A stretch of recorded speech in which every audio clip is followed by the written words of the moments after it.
Hello friends, ഒരുപാട് nursing കഴിഞ്ഞ നമ്മുടെ കൂട്ടുകാർ നമുക്ക് എപ്പോഴും മെസ്സേജ് അയച്ച് ചോദിക്കുന്ന ഒരു കാര്യമായിരുന്നു, MSc നഴ്സിംഗിന് ഉള്ള ആപ്ലിക്കേഷൻ്റെ ഡേറ്റ് ആയോ, എന്നാണ് MSc നഴ്സിംഗ് തുടങ്ങുക, കേരളത്തിൽ MSc നഴ്സിംഗ് പഠിക്കണമെന്നുണ്ടെങ്കിൽ അതിൻ്റെ സാധ്യതകൾ എന്തൊക്കെയാണ്. ഈ ഒരു വീഡിയോയിൽ നമ്മൾ ഡിസ്കസ് ചെയ്യാനായിട്ട് പോകുന്നത് MSc നഴ്സിംഗിനെ പറ്റിയാണ്. കേരളത്തിൽ MSc നഴ്സിംഗ് പഠിക്കാനായിട്ടുള്ള സാധ്യതകൾ എന്തൊക്കെയാണ്. കേരളത്തിൽ തന്നെ ഇങ്ങോട്ട് സാലറി മേടിച്ച്, ഇങ്ങോട്ട് സ്റ്റൈഫൻഡ് മേടിച്ച് MSc നഴ്സിംഗ് പഠിക്കാനായിട്ടുള്ള ഒരുപാട് സാധ്യതകളുണ്ട്, ഒരുപാട് അവസരങ്ങളുണ്ട്. അവസരങ്ങൾ പലർക്കും അറിയില്ല. അതേപറ്റിയാണ് ഈ ഒരു വീഡിയോയിൽ നിങ്ങൾക്ക് പറഞ്ഞു തരാനായിട്ട് പോകുന്നത്.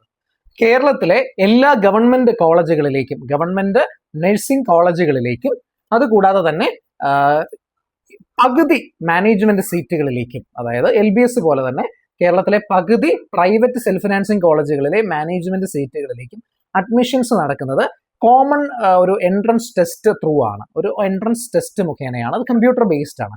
അതിലേക്കുള്ള ആപ്ലിക്കേഷൻസ് ഇപ്പോൾ നിലവിൽ തുടങ്ങിയിട്ടുണ്ട്. ജൂലൈ മാസം 10-ാം തീയതി വരെയാണ്, 10-ാം തീയതി രാത്രി 11:59 വരെയാണ് ഈ ഒരു ആപ്ലിക്കേഷൻസ് ഫയലിൽ സ്വീകരിക്കുന്നതിന് അവർ നൽകിയിരിക്കുന്ന ഡെഡ് ലൈൻ എന്ന് പറയുന്നത്. ഇപ്പോൾ ഈ കേരളത്തിലേക്കുള്ള എല്ലാ ഗവൺമെന്റ് കോളേജുകളിലേക്കും, അതുകൂടാതെ സെൽഫ് ഫിനാൻസിങ് കോളേജുകളിലെ 50% വരുന്ന സീറ്റുകളിലേക്കും, മെറിറ്റ് സീറ്റുകളിലേക്കും ഈ ഒരു അഡ്മിഷൻ പ്രൊസീജിയർ വഴിയായിരിക്കും നമ്മുടെ സീറ്റുകളുടെ അലോക്കേഷൻസ് നടക്കുക.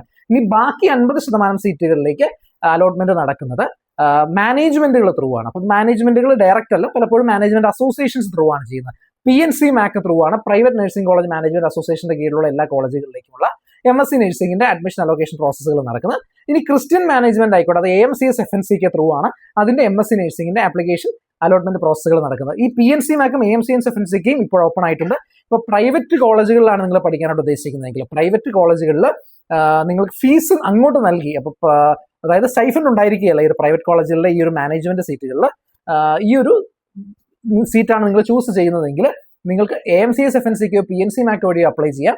പക്ഷെ അത് ഏകദേശം ഒരു 1,20,000 രൂപ സംതിങ് ഫീസ് ഇതിന് വരുന്നതായിരിക്കും. ഇപ്പൊ നിങ്ങൾ ഗവൺമെന്റ് നഴ്സിംഗ് കോളേജുകളിലേക്കാണ് നിങ്ങൾ നോക്കുന്നതെങ്കിൽ നിങ്ങൾക്ക് ഒരു വലിയ സുവർണ അവസരമുണ്ട്. കാരണം ഗവൺമെന്റ് നഴ്സിംഗ് കോളേജുകളിൽ നിങ്ങളുടെ ഫീസ് വളരെ കുറവാണ്. എല്ലാം കൂടെ വർഷം 40,000 രൂപയുടെ അടുത്ത് മാത്രമാണ് ഫീസ് വരുന്നത്. അത് കൂടാതെ തന്നെ നിങ്ങൾക്ക് ഇങ്ങോട്ട് ഫീസ് കിട്ടുന്നു. ഇങ്ങോട്ട് ഫീസ് അല്ല, ഇങ്ങോട്ട് സ്റ്റൈഫൻഡ് കിട്ടുന്നു. സ്റ്റൈഫൻഡ് എന്ന് പറഞ്ഞാൽ 15,000 മുതൽ 18,000 രൂപ മാസം നിങ്ങൾക്ക് അതൊരു കോളേജിന്റെ അല്ല, ഒരു മെഡിക്കൽ കോളേജ് അല്ല, നഴ്സിംഗ് കോളേജിന്റെ ആ ഒരു അവർ തീരുമാനിക്കുന്ന സ്റ്റൈഫൻഡ് നിങ്ങൾക്ക് എല്ലാ മാസവും ലഭിക്കുന്നതായിരിക്കും. ഈ ഒരു പഠിക്കുന്ന 2 വർഷക്കാലം. ഈ 2 വർഷത്തിന് ശേഷം നിങ്ങൾ ശ്രദ്ധിക്കേണ്ട ഒരു കാര്യമെന്ന് വെച്ച് കഴിഞ്ഞാൽ, നിങ്ങൾക്ക് ഫീസ് കുറഞ്ഞ ഒരു ഫീസിലാണ് ഗവൺമെന്റ് നിങ്ങളെ പഠിപ്പിക്കുന്നത്. അതുകൊണ്ട് തന്നെ ഗവൺമെന്റിനോട് നിങ്ങൾക്കൊരു കമ്മിറ്റ്മെന്റ് ഉണ്ട്. 3-ാം വർഷം നിങ്ങളൊരു കമ്പൽസറി ബോണ്ടഡ് ആയിട്ട് ഒരു സർവീസ് ഗവൺമെന്റ് സെക്ടറിൽ നിങ്ങൾ നൽകണം. അപ്പൊ ഗവൺമെന്റ് സെക്ടറിൽ ഈ ഒരു സർവീസ് നൽകുന്ന സമയത്ത് നിങ്ങൾക്ക് 30,000 മുതൽ 35,000 രൂപ വരെ നിങ്ങൾക്ക് സ്റ്റൈഫൻഡ് ആയിട്ട് എല്ലാ മാസവും ലഭിക്കുന്നതായിരിക്കും. ഗവൺമെന്റ് മേഖലയാണ് നിങ്ങൾ ഈ MSc നഴ്സിംഗിനായിട്ട് ചൂസ് ചെയ്യുന്നതെങ്കിൽ. കേരളത്തിൽ നിലവിൽ MSc നഴ്സിംഗ് ഉള്ളത് ഗവൺമെന്റ് കോളേജുകളിൽ തിരുവനന്തപുരം, ആലപ്പുഴ, കോട്ടയം, എറണാകുളം, തൃശ്ശൂര്, കോഴിക്കോട്, കണ്ണൂർ എന്നീ നഴ്സിംഗ് കോളേജുകളിലാണ് MSc നഴ്സിംഗ് ഉള്ളത്. അതായത് മെഡിക്കൽ കോളേജുകളോടനുബന്ധിച്ചാണ് ഈ ഒരു MSc നഴ്സിംഗ് പ്രോഗ്രാം നടക്കുന്നത്. ഈ MSc നഴ്സിംഗ് പ്രോഗ്രാം പ്രധാനമായിട്ടും 6 സ്പെഷ്യാലിറ്റികളിലാണ് ഇപ്പോൾ ഗവൺമെന്റ് മേഖലയിൽ നടത്തുന്നത്. അവ ഏതൊക്കെയാണെന്ന് നമുക്ക് നോക്കാം. മെഡിക്കൽ സർജിക്കൽ ഉണ്ട്, ചൈൽഡ് ഹെൽത്ത് നഴ്സിംഗ് ഉണ്ട്, കമ്മ്യൂണിറ്റി ഹെൽത്ത് നഴ്സിംഗ് ഉണ്ട്, ഒബ്സ്റ്റെട്രിക്സ് ആൻഡ് ഗൈനക്കോളജിക്കൽ നഴ്സിംഗ് ഉണ്ട്, സൈക്യാട്രിക് അഥവാ മെന്റൽ ഹെൽത്ത് നഴ്സിംഗ് ഉണ്ട്. ഇങ്ങനെ 5 സ്പെഷ്യാലിറ്റികളിലായിട്ടാണ് ഈ MSc നഴ്സിംഗ് പ്രോഗ്രാമുകൾ നമ്മുടെ കേരളത്തിൽ കണ്ടക്ട് ചെയ്യപ്പെടുന്നത്. ഞാൻ പറഞ്ഞു ഈ ഒരു ഗവൺമെന്റിലേക്ക് അപ്ലൈ ചെയ്യുന്നതിന്റെ ഡെഡ് ലൈൻ ജൂലൈ 10 പറഞ്ഞു. ഇതിലേക്ക് എങ്ങനെ അപ്ലൈ ചെയ്യണമെന്ന് വെച്ച് കഴിഞ്ഞാൽ, ഈ എൻട്രൻസ് എല്ലാം നടക്കുന്നത് CEE എന്ന ഒരു വെബ്സൈറ്റ് ത്രൂ ആണ്. cee.kerala.gov.in എന്ന് പറഞ്ഞ ആ ഒരു വെബ്സൈറ്റ് ഞാനിവിടെ താഴെ കൊടുക്കാം. ഈ ഒരു വെബ്സൈറ്റ് ത്രൂ ആണ് ഈ ഒരു എൻട്രൻസിന്റെ രജിസ്ട്രേഷനും കാര്യങ്ങളും നടക്കുന്നത്. ഈ ഒരു രജിസ്ട്രേഷൻ, അതായത് കൺട്രോളർ ഓഫ് എൻട്രൻസ് എക്സാമിനേഷൻ കേരളയുടെ ഈ ഒരു വെബ്സൈറ്റിൽ പോവുക. നമുക്ക് വേണ്ട ഈ ഒരു ആപ്ലിക്കേഷൻ ഫില്ല് ചെയ്യുക, വേണ്ട ഡോക്യുമെന്റേഷൻസും കാര്യങ്ങളും എല്ലാം സബ്മിറ്റ് ചെയ്യുക. അതിനുശേഷം നമ്മുടെ ഈ ഒരു റിപ്പോർട്ട് കാർഡും കാര്യങ്ങളും ഡൗൺലോഡ് ചെയ്ത് കൃത്യമായിട്ട് എക്സാമിന് അറ്റൻഡ് ചെയ്യാവുന്നതാണ്. ഇപ്പോൾ ഈ ഒരു എക്സാമിന് നമ്മൾ പ്രിപ്പയർ ചെയ്യുന്ന സമയത്ത് നമ്മൾ അറിഞ്ഞിരിക്കേണ്ട ചില കാര്യങ്ങളുണ്ട്. അതിൽ പ്രധാനപ്പെട്ട ഒന്നാണ് എലിജിബിലിറ്റി.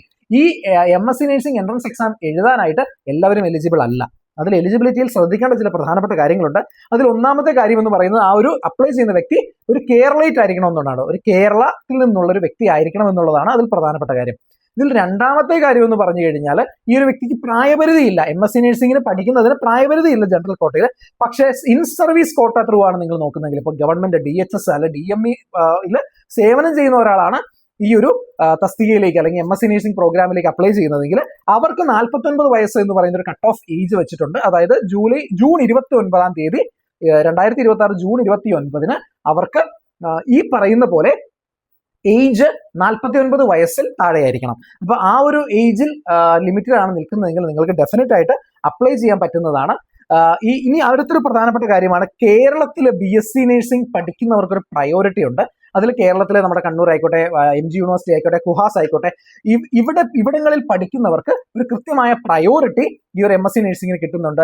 പക്ഷെ കേരളത്തിന് പുറത്തുനിന്നുള്ളവരെ ഒഴിവാക്കുന്നില്ല. കേരളത്തിന് പുറത്ത് പഠിച്ചിട്ടുള്ളവര് കുഹാസ് അംഗീകൃതമായിട്ടുള്ള, കുഹാസിനോട് ഇക്വലൻസി ഉള്ള ഏത് യൂണിവേഴ്സിറ്റിയിൽ പഠിക്കുന്നവർക്കും MSc നഴ്സിംഗിന് അപ്ലൈ ചെയ്യാവുന്നതാണ്.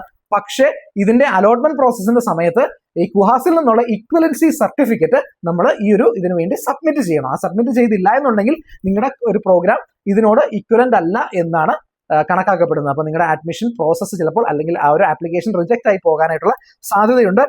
BSc നഴ്സിംഗ് കഴിഞ്ഞവർക്കും അല്ലെങ്കിൽ പോസ്റ്റ് ബേസിക് നഴ്സിംഗ് കഴിഞ്ഞവർക്കും ഈ MSc നഴ്സിംഗിന് അപ്ലൈ ചെയ്യാവുന്നതാണ്. ഇപ്പോൾ BSc നഴ്സിംഗ് ആണ് കഴിഞ്ഞതെങ്കിൽ ജനറൽ കോട്ടയിൽ നിങ്ങൾ 55% മാർക്ക് ഉണ്ടായിരിക്കണം. കുഹാസിനോട് ഇക്വലന്റ് ആയിട്ടുള്ള ഏതെങ്കിലും ഒരു യൂണിവേഴ്സിറ്റിയിൽ പഠിച്ചിട്ടുണ്ടായിരിക്കണം. ഈ പഠനത്തിന് ശേഷം നിങ്ങൾക്ക് മിനിമം 1 ഇയർ എങ്കിലും ഒരു കമ്പൽസറി വർക്ക് എക്സ്പീരിയൻസ് ഉണ്ടായിരിക്കണം. പഠിച്ചു കഴിഞ്ഞാൽ ഉടനെ MSc നഴ്സിംഗിന് പോകാൻ പറ്റില്ല. ഐദർ നിങ്ങളൊരു മിനിമം 100 ബെഡെങ്കിലും ഉള്ള ഒരു ഹോസ്പിറ്റലിൽ നിങ്ങളുടെ ക്ലിനിക്കൽ എക്സ്പോഷർ ഉണ്ടായിരിക്കണം. അല്ല എന്നുണ്ടെങ്കിൽ നിങ്ങൾ നഴ്സിംഗ് ട്യൂട്ടറായിട്ട് മിനിമം ഒരു 1 ഇയർ എങ്കിലും എക്സ്പീരിയൻസ് ഉണ്ടായെന്നുണ്ടെങ്കിൽ നിങ്ങൾക്ക് MSc നഴ്സിംഗിന് അപ്ലൈ ചെയ്യാൻ പറ്റുന്നതാണ്. ഇപ്പോൾ പോസ്റ്റ് ബേസിക്കിനാണ് നിങ്ങൾ കംപ്ലീറ്റ് ചെയ്തിട്ടുള്ളതെന്ന് ഇരിക്കട്ടെ. ഇപ്പോൾ GNM കഴിഞ്ഞിട്ട് ഒരു 1 ഇയർ എക്സ്പീരിയൻസ് എങ്കിലും ഉണ്ടെങ്കിൽ മാത്രമാണ് നിങ്ങൾക്ക് പോസ്റ്റ് ബേസിക് ത്രൂ നിങ്ങൾക്ക് ഈ ഒരു MSc നഴ്സിംഗിന് പോകാനായിട്ട് പറ്റുക. ഇപ്പോൾ ഒരു പോസ്റ്റ് ബേസിക് പഠിക്കുന്ന ആ ഒരു കാലയളവ് ഉണ്ടല്ലോ, ആ ഒരു കാലയളവ് നിങ്ങളുടെ എക്സ്പീരിയൻസിലേക്ക് ഇവിടെ കൗണ്ട് ചെയ്യപ്പെടുന്നതാണ്. അതുകൊണ്ട് തന്നെ പോസ്റ്റ് ബേസിക്കിന് 55% മാർക്ക് ഉണ്ടായിരിക്കണം. പോസ്റ്റ് ബേസിക്കിന് ശേഷം അല്ലെങ്കിൽ ആ ഒരു പീരീഡിൽ GNM-ന് ശേഷം 1 ഇയർ എക്സ്പീരിയൻസ് ഉണ്ടെങ്കിൽ നിങ്ങൾക്ക് ഈ ഒരു പോസ്റ്റ് ബേസിക് റൂട്ട് വഴി MSc നഴ്സിംഗിന് അപ്ലൈ ചെയ്യാവുന്നതാണ്. അടുത്തൊരു പ്രധാനപ്പെട്ട അക്കാഡമിക് എലിജിബിലിറ്റി ആണ് നിങ്ങൾക്ക് കേരള നഴ്സിംഗ് ആൻഡ് മിഡ്വൈഫറി കൗൺസിലിന്റെ KNMC-യുടെ രജിസ്ട്രേഷൻ ഉണ്ടായിരിക്കുക എന്നുള്ളത്. KNMC-യുടെ രജിസ്ട്രേഷൻ മാൻഡേറ്ററി ആണ് കേരളത്തിൽ MSc നഴ്സിംഗിന് അപ്ലൈ ചെയ്യണമെന്നുണ്ടെങ്കിൽ. ഇപ്പോൾ KNMC-യുടെ രജിസ്ട്രേഷൻ ഉണ്ടെങ്കിൽ മാത്രമാണ് നിങ്ങൾക്ക് അപ്ലൈ ചെയ്യാൻ പറ്റുക എന്നുള്ള പ്രധാനപ്പെട്ട കാര്യം കൂടെ നിങ്ങൾ മനസ്സിലാക്കുക. ഈ ഇത്രയും എലിജിബിലിറ്റി നിങ്ങൾ ഫില്ല് ചെയ്യുന്നുണ്ടെങ്കിൽ ce.kerala.gov എന്ന് പറഞ്ഞ വെബ്സൈറ്റിൽ പോയിട്ട് PG നഴ്സിംഗ് 2026 എന്ന് പറയുന്ന ആ ഒരു ഓപ്ഷൻ നിങ്ങൾ സെലക്ട് ചെയ്ത് അതിന് വേണ്ട ആപ്ലിക്കേഷൻസും കാര്യങ്ങളും കൃത്യമായിട്ട് ഫില്ല് ചെയ്യുക. ഇതിലേക്ക് വേണ്ട ഡോക്യുമെന്റേഷൻ റിക്വയർമെന്റ്സ് എന്തൊക്കെയാണ് എന്നുകൂടെ ഞങ്ങൾ ജസ്റ്റ് ഒന്ന് പറയാം. ഇനി നിങ്ങൾ അപ്ലോഡ് ചെയ്യേണ്ട മാൻഡേറ്ററി ഡോക്യുമെന്റ്സ് എന്തൊക്കെയാണ്? ഏറ്റവും റീസെന്റ് ആയിട്ടുള്ള ഒരു ഫോട്ടോഗ്രാഫ് ആവശ്യമാണ്. നിങ്ങളുടെ സ്കാൻഡ് ആയിട്ടുള്ള സിഗ്നേച്ചർ ആവശ്യമാണ്. ഡേറ്റ് ഓഫ് ബർത്തിന്റെ പ്രൂഫ് ആവശ്യമാണ്. നേറ്റിവിറ്റി സർട്ടിഫിക്കറ്റ് ആവശ്യമാണ്. എഡ്യൂക്കേഷൻ സർട്ടിഫിക്കറ്റ്സ്, നിങ്ങൾ BSc നഴ്സിംഗ് പഠിച്ചത് എവിടെയാണോ യൂണിവേഴ്സിറ്റിയുടെ സർട്ടിഫിക്കറ്റ്സ് ആവശ്യമാണ്. പക്ഷേ ഇക്വലൻസി സർട്ടിഫിക്കറ്റ് ഈ ഒരു ഫേസിൽ ആവശ്യമില്ലെങ്കിലും മുന്നോട്ടുള്ള ഫേസുകൾ നിങ്ങൾക്ക് ആവശ്യമാണ് എന്നുള്ളത് മനസ്സിലാക്കുക. അതുകൂടാതെ KNMC-യുടെ രജിസ്ട്രേഷൻ സർട്ടിഫിക്കറ്റ് ആവശ്യമാണ്. നിങ്ങളുടെ എക്സ്പീരിയൻസ് സർട്ടിഫിക്കറ്റുകൾ സെൽഫ് അറ്റസ്റ്റ് ചെയ്ത കോപ്പീസ് നിങ്ങൾ സബ്മിറ്റ് ചെയ്യേണ്ടതാണ്. ഇത്രയും കാര്യങ്ങൾ നിങ്ങൾ ഈ ഒരു പോർട്ടലിൽ സബ്മിറ്റ് ചെയ്ത് ജൂലൈ 10-ാം തീയതിക്ക് മുന്നേ നിങ്ങളുടെ ആപ്ലിക്കേഷൻ നിങ്ങൾ കംപ്ലീറ്റ് ചെയ്യണം. ഈ ജൂലൈ 10-ാം തീയതിക്ക് മുന്നേ നിങ്ങൾ ഈ ഒരു ആപ്ലിക്കേഷൻ കംപ്ലീറ്റ് ചെയ്ത് കഴിയുമ്പോൾ നിങ്ങളുടെ ആപ്ലിക്കേഷൻ അവർ ചെക്ക് ചെയ്തതിന് ശേഷം നിങ്ങൾക്ക് കൃത്യമായ ഒരു അഡ്മിറ്റ് കാർഡും കാര്യങ്ങളും നിങ്ങൾക്ക് അവർ തരുന്നതാണ്. ഇനി ഒരു എക്സാം എങ്ങനെയാണ് നടക്കുന്നത് നമുക്കൊന്ന് കാണാം. ജൂലൈ മാസം 26-ാം തീയതിയാണ് ഈ ഒരു എൻട്രൻസ് എക്സാം നടക്കുന്നത്. ഈ എൻട്രൻസ് എക്സാം നടക്കുന്നത് 3 സ്ഥലങ്ങളിലാണ്. തിരുവനന്തപുരം, എറണാകുളം, കോഴിക്കോട് എന്നീ 3 സെന്ററുകളിലാണ് ഈ ഒരു എൻട്രൻസ് എക്സാം കണ്ടക്ട് ചെയ്യപ്പെടുന്നത്. ഈ ഒരു എൻട്രൻസ് എക്സാം നടക്കുന്നത് ഒരു കമ്പ്യൂട്ടർ ബേസ്ഡ് CBT എക്സാം ആയിട്ടാണ്. ഈ ഒരു കമ്പ്യൂട്ടർ ബേസ്ഡ് ടെസ്റ്റിൽ ഈ എക്സാമിന് നിങ്ങൾക്ക് പറഞ്ഞതുപോലെ 200 ക്വസ്റ്റ്യൻസ് ആയിരിക്കും ഉണ്ടായിരിക്കുക. ആ 200 ക്വസ്റ്റ്യൻ ഫില്ല് ചെയ്യാനായിട്ട് 2 മണിക്കൂർ 120 മിനിറ്റ് ആയിരിക്കും നിങ്ങൾക്ക് ലഭിക്കുക. ഒബ്ജക്റ്റീവ് ടൈപ്പിൽ, അതായത് MCQ ടൈപ്പ് ക്വസ്റ്റ്യൻസ് ആയിട്ടാണ് ഈ ചോദ്യങ്ങളെല്ലാം വരിക. ഇത് എഴുതി നിങ്ങൾ ഫില്ല് ചെയ്ത് ഇതിന്റെ ഒരു മാർക്ക് ലിസ്റ്റ് ബേസ് ചെയ്തിട്ടായിരിക്കും നിങ്ങളുടെ റാങ്ക് ലിസ്റ്റുകൾ പ്രിപ്പയർ ചെയ്യുക. അപ്പോൾ റാങ്ക് ലിസ്റ്റുകൾ കോമൺ റാങ്ക് ലിസ്റ്റ് ഉണ്ടാവും, കാറ്റഗറി ബേസ്ഡ് റാങ്ക് ലിസ്റ്റുകൾ ഉണ്ടാവും. ഈ കാറ്റഗറി ബേസ്ഡിന്റെയും കോമൺ റാങ്ക് ലിസ്റ്റിന്റെയും അടിസ്ഥാനത്തിലായിരിക്കും ഈ MSc നഴ്സിംഗിന്റെ അഡ്മിഷൻ അലോക്കേഷൻ പ്രോസസ്സുകൾ നടക്കുക. അപ്പോൾ കൂട്ടുകാരെ, ഇതാണ് കേരളത്തിലെ MSc നഴ്സിംഗിനെ പറ്റി ഞങ്ങൾക്ക് പറയാനായിട്ടുള്ളത്. ഇത് ഈ ഒരു പറഞ്ഞ സ്ട്രക്ചർ പോകുന്നത് ഗവൺമെന്റ് നഴ്സിംഗ് കോളേജുകളിലേക്കും ഗവൺമെന്റ് കൺട്രോളിലുള്ള 50% വരുന്ന സെൽഫ് ഫിനാൻസിംഗ് കോളേജുകളിലെ മെറിറ്റ് സീറ്റുകളിലേക്കുമുള്ളതാണ്. ബാക്കി 50% വരുന്ന മാനേജ്മെന്റ് സീറ്റുകളിലേക്ക് മാനേജ്മെന്റുകൾ ഡയറക്റ്റ് ആയിട്ട് അഥവാ ഒരു PNC മാക്കോ അല്ലെങ്കിൽ AMCS FNCക്കോ ത്രൂ ആണ് ഈ ഒരു അഡ്മിഷൻ പ്രോസസ്സുകൾ നടക്കുക. അപ്പോൾ അതിനായിട്ട് PNC മാക്കിന്റെയും AMCS FNCക്കയുടെയും വെബ്സൈറ്റുകൾ സന്ദർശിക്കുക. വെബ്സൈറ്റിന്റെ ലിങ്ക് കൂടെ ഞാൻ ഡിസ്ക്രിപ്ഷനിൽ കൊടുക്കുന്നതായിരിക്കും. അപ്പോൾ നിങ്ങൾ നിങ്ങളുടെ ഒരു MSc നഴ്സിംഗ് ജേർണിയിൽ നിങ്ങൾക്കൊപ്പം റൈസ് ടു വാറൻ ടീമും ഉണ്ട്. അപ്പോൾ കൂട്ടുകാരെ, കാണാം. Bye bye.